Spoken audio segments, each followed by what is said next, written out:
Welcome to my kitchen. I'm Chef Rick Tarantino. Today I'm going to make homemade breaded, deep fried mozzarella sticks for you. It's really simple. Let's get started. I've got about a pound block of nice fresh mozzarella cheese that I'm going to cut into sticks. Now I'm going to cut this into sticks, about 1/2 inch square, just like that. If you can't find these in your store, you can buy pre-packaged mozzarella sticks.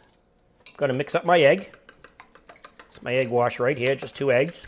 I've got some all-purpose flour to which I'm going to add, maybe about 2 teaspoons of baking powder, about 1 teaspoon of cornstarch, some adobe seasoning, about 1 teaspoon. Let's take your cheese sticks.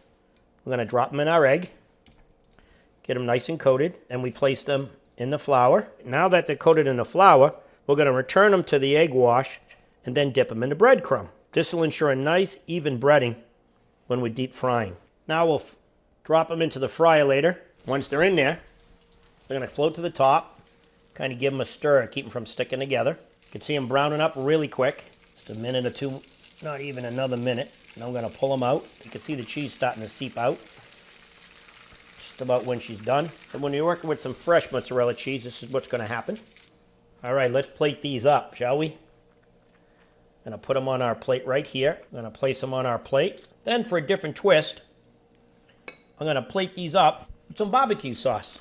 And that's my version of homemade breaded mozzarella sticks in a deep fryer. I'm Chef Rick Tarantino. Thanks for joining me in my kitchen. Remember what I always say, love to cook and eat what you love. Bon appetit.